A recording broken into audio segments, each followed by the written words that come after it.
The other day I actually yesterday I IG'd it out. I sent it, but I wrote it on the 4th. So the 4th of March is the anniversary. It was the, I guess, 34th anniversary of the death of Hank Gathers. And so we're coming up on the anniversary of the first round game that they played against New Mexico State. And I don't know if Byers probably heard this story.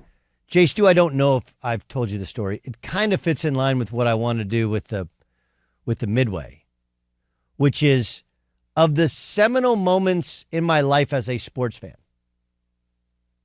In the seminal moments of my life as a sports fan.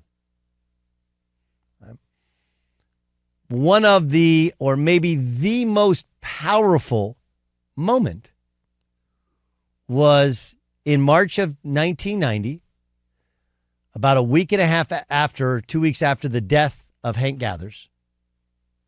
Loyola Marymount played a first-round game against New Mexico State at the Long Beach Arena. Now, you have to go back and think back to that team. You may remember them, okay? And I'll tell the story more in the Midway. But the fact is that being there, being at that game, feeling the emotion of that game, I remember thinking to myself, this is what I want to do. Right? This is what I want to do. I want to do this. So, I remember thinking to myself, this is what I want to do.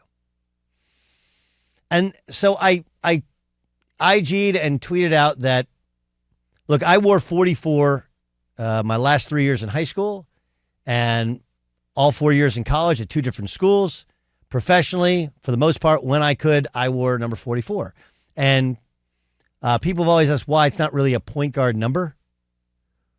And there were like three reasons. One was a guy named Kirk Taggi, who played for my dad at UW Milwaukee. He had like blonde, curly hair. All the ladies loved him. My dad loved him, and I thought he was the coolest dude ever. So I always loved 44. There's actually four reasons. The other one is my mom and my dad. My dad went to Syracuse for a year. My mom, her whole side of the family, went to Syracuse. If you know anything about Syracuse sports, 44 is the number that is synonymous with whoever the elite guy is. It's like 11 in soccer for Argentina is 44 in basketball and football for Syracuse. Right? Jim Brown, Derek Coleman, a litany of Ernie Little, a litany of other guys, all 44. Matter of fact, there's a bar called 44s. Pistol Pete was one of the numbers he wore, and I wore 23 for Pistol Pete more than Jordan. And then I went to 44. But the biggest reason was in 1990, I was a big LMU fan, and Hank Gathers died, and it was to honor Hank. And when recalling it, we're recalling that team, I can name every starter. Terrell Lowry was the point guard. I think he ended up playing pro baseball. Jeff Fryer was the shooting guard. Jeff, I grew up watching him at Corona Del Mar High School. He has his own AAU program near mine. And he's a great guy and a great coach. And his AAU program is a nonprofit that he actually brings thousands of shoes to the Philippines every year. But anyway, Jeff Fryer was the two guard that shot all the threes. They had a guy named Tom Peabody. Tom Peabody's nickname was the Human Bruise. He played at Mater Dei High School. They had a foreign player named Per Stumer. And then they had Bo Kimball, who was Hank's best friend. Like, the fact is, you can go through and list all the starters. UCLA 1995, probably the most underrated national champion in terms of the dominance. Only lost 2 games, both by a bucket, and ran outside. The Missouri game is what everybody remembers. Tyus Edney making the layup, right? But a team that won the Pac-12, a team that was magnificent and had 12 NBA players on it. And again, Charles O'Bannon, Ed O'Bannon, Tyus Edney, George Zedek, Yuri Zedek, right? I remember that team. You know, J.R. Henderson, Kriston Johnson, you name it. Like, you can go, Toby Bailey came off the bench, Cameron Dollar came off the bench at the back point. Like, you know all those guys. So last night, I was sitting in a basketball gym where I've been 1,000 times in my life. It's a place called Open Gym Premier. It's a company. They own it used to be Anaheim Sports Center. It used to have 30 courts. Now it has 9. Anyways, my son's going through a workout. We're in a gym of basketball people. Right? This is not mainstream. This is not walking down Rodeo Boulevard and asking people questions and they can't get it. And I had a high school coach next to me and a buddy who's a degenerate gambler sitting to the other side of me. And I turned to the high school coach and I was like, hey, can you name all 5 starters that Duke has? Like, what? Name Duke's starting 5. I don't think I can do it. Now, again, I didn't ask for Central Arkansas's starting 5. I asked for Duke's starting 5. Okay, I said, what about Carolina? Well, Armando Bacot's still there, right? Who else? Okay, what about Kansas? Didn't they go get Hunter Dickinson? Now, keep in mind that my level of knowledge of college basketball is its peak, okay? Plus, we're coming up on this time of year. I do the entire NCAA tournament for Westwood One, where I got to know all these guys.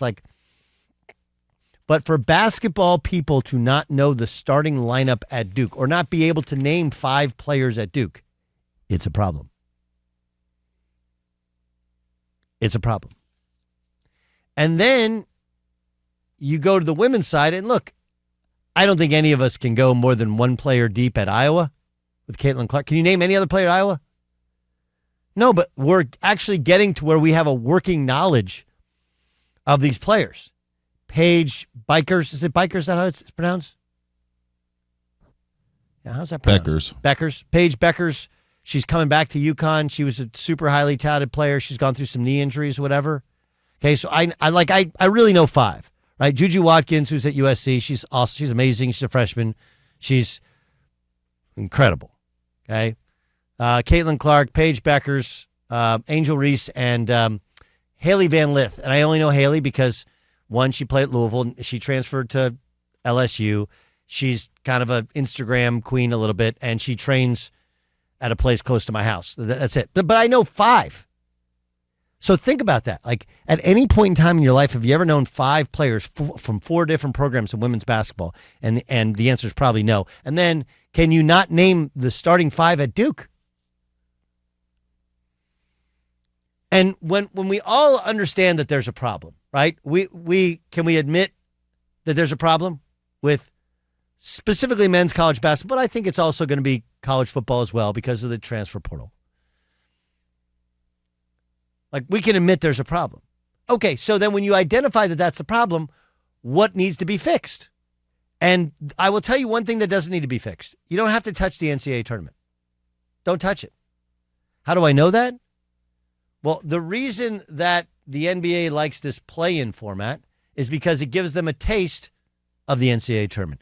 The reason that the NFL has expanded, you ask all of them, you're like, man, that one and done, the more you expand, the more people are, it's like the NCAA tournament.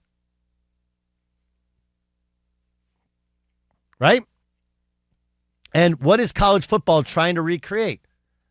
The college basketball NCAA tournament. So if everybody's trying to copy something you do, well, then that is a sign of don't change that. But how do you get to where, like, we can all name starting lineups the best? And I'll grant you that a lot of the reasons we can name them in the past was because they did something in the tournament, and that's what this tournament does. It builds mortals into immortals. You know, it builds us into these heroes. And you remember names like Harold the Show Arsenault, Keith Mr. Jennings, right? You remember these names? You remember Tom Brennan, who's the coach of Vermont because they beat Syracuse and TJ Sorenstein hit a near half-court shot. Gordon Hayward almost made a half-court shot to almost pull off a great upset in the Final Four for Butler playing in their hometown in Indianapolis. Like, you remember these things because of the tournament. But the fact you can't name 5 starters or even 5 players for Duke is a massive problem. And anyone who says otherwise, like, you don't see this being a problem, And to not make any sort of adjustment or to fight adjustments, look, we're watching the NBA. Why'd they go to the play-in? Right? They went to the play-in because more teams are close to the play-in tournament. It gets more players to play late in the season, right? And it makes it more competitive, and then more playoff games and more attention and all that stuff. It's literally the same number of games. We've just added in one for this in-season playoff for the championship, and we've added 2 for the in-season tournament. Outside of that, they haven't really changed anything. Why have they done it? Because they identified the problem that nobody cared about the regular season, and it got to the point to where not only nobody cared, but now you have all these teams shutting it down by about 3/4 through the year playing for the lottery, and now we give them something to play for.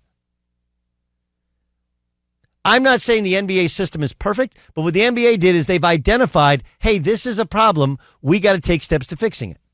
Just like the instituting the 65-game rule for voting on guys to make first team All-NBA or to be the MVP. Again, it doesn't mean it's the perfect solution, but it is at least an answer to how do we fix this problem? Hey, let's try this. Make sense? So I think we all know what the way to fix it is. But the problem with it is you're not going to like it. Right? You're not going to like it. Because I can't think of any answer other than there has to be a way to keep players at their current school. Because most guys, the guy you can probably name the most, 1, he was the National Player of the Year last year. 2, he's bigger than any sort of superhero. And 3, he's been at the same school for his entire career. Zach Edey at Purdue, 7'3", likely to win National Player of the Year again. Right? And there are some good in college basketball, even with the NIL, where guys that wouldn't be great pros like a Zach Edey will get a lot of money to stay at their current school, or like Hunter Dickinson, that's the center at Kansas, to leave their current school. But the reason that these women are known is because they've been around for a couple years. Paige Beckers has been around for 4 years at UConn. Caitlin Clark has been around at Iowa for 4 years. Now, Angel Reese transferred into LSU from Maryland, and Haley Van Lith made her name for herself, took Louisville, I think, to the Elite Eight last year. She may have played in the Final Four, I'm not sure. Right, but they've been around for a couple years. The only way to build up a following, and this, by the way, also helps the NBA, is to not only keep them in school, but keep them at their current schools. And if you want to allow them to transfer, well, then they have to sit out for a year because, 1, there's got to be some sort of punishment, and 2, there's got to be some sort of level of investment in wherever their new school is. I mean, the NFL will tell you that one of the reasons they believe their league rates above all else is because you know what you're going to get on a Sunday. Has there been some player movement? Yeah, but for the most part, not really. Yes, Aaron Rodgers at the end of a career with the Jets. Russell Wilson, what appears to be at the end of the career with the Broncos, now maybe another team. But he was with the Seahawks for, what, a decade? And it's part of the injury report. It's part of everything. People want to know what they're going to bet on. People want to know what they're going to watch. It's a lot like, it's the old having an identity. Right? Having an identity. You got to have an identity as a sport. You got to have an identity as a team. Like even as remember, you ever heard the elevator pitches of a show? Like, give me a show. Friends, right? 20-something, New York City, living amongst each other, all 20-something-year-old things. Right? Okay, like, I'll watch that. A bunch of friends, guys, girls, straight, gay, old, young, dating, all sort of living around each other. Got it. We've always tuned into college basketball because we know the coaches. How many people, by the way, do you think know the name of the Duke coach? Like mainstream people said, who's the coach at Duke? Who's the coach at North Carolina? What do you think the percentage would be? I think you'd be alarmed to know very few people know both of the coaches' names. So college basketball has an identity crisis. It's got this incredible event which everybody celebrates and bets on. And how to fix it feels sort of painful. And we're watching the women's side reap the benefits of the fact that no one knows who's playing on the men's side. Byron, did I miss anything? No, just as a college basketball fan, it's such an interesting dynamic, and all of the questions that you posed, and I'm not nearly even close to your level of knowledge, but I do feel like I like the sport. There's no way in heck I'm naming the starting five for Duke. No, that's like, and listen, and just so people understand, one of the things I love and respect about you the most is like, dude, you know everything. Like literally everything. You can go 3 deep on most NFL teams. Like I had no idea that guy was in that roster. You know it. Sure. And like the fact like Duke should be an easy one. UConn's going for back-to-back titles. How many of their guys can you name? Yeah, right. Yeah. You know? It's crazy. And I you'll get people that will say, well, hey, they just signed these new TV deals. Business is good. Like, no, man. When you have all these coaches retiring, when they still have their faculties, when you have all these people telling you it's a mess, when you ask somebody who's a basketball fan, hey, who's the starting lineup? What's the starting lineup at Duke? Can you name 5 guys at Duke? And they can't. And more attention is going to the women's season. It tells you all you need to know. The problems are obvious, and we need solutions, not denial.